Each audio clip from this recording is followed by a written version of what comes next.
Fog City Tactical back with part 6 of the Marlin 795 trigger job.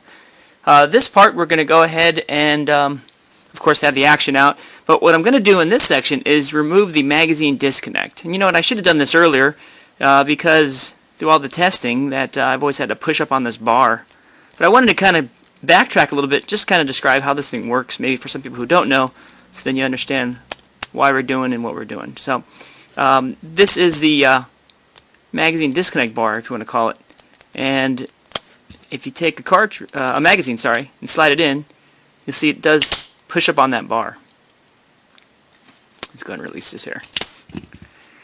And how this works, let's get something to point so you can see, is when this bar goes up and down, you can see this is the disconnect. You see it going up and down as well? If I can get it really close, you can see this.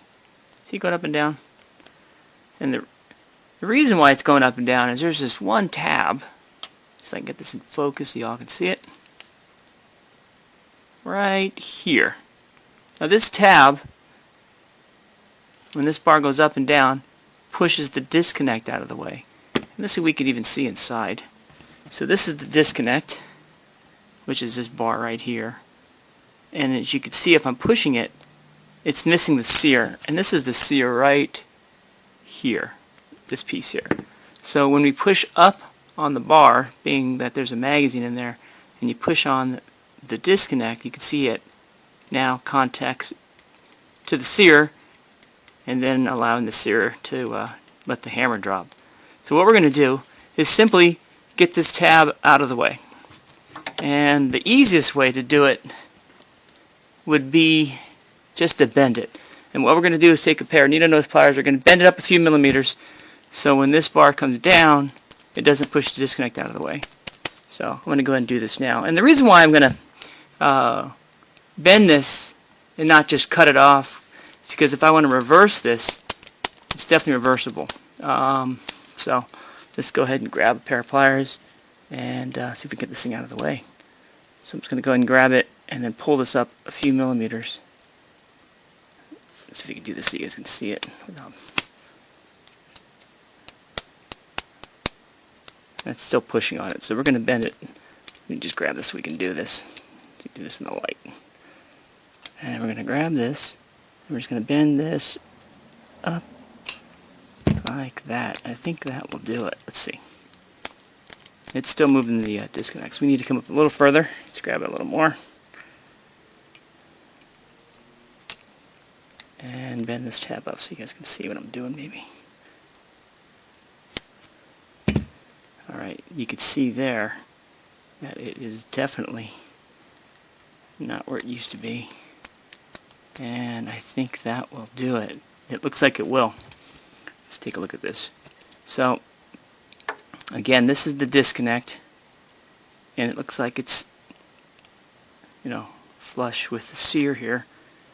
So if I push on the disconnect, that should release the hammer. I'm going to put my hand on this so we don't let this thing to fly.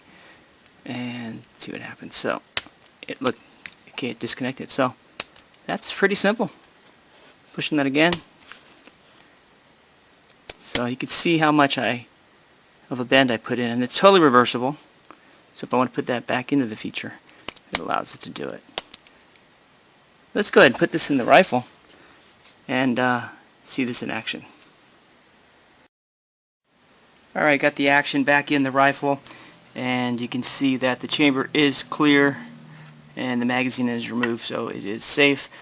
So it brought to my attention that all this dry firing that I'm doing is possibly hurting the rifle. We don't want to do that. So from this point forward, I'm going to be using a number 4 drywall anchor, which is about the same size as a 22 cartridge. Whoa, come back here.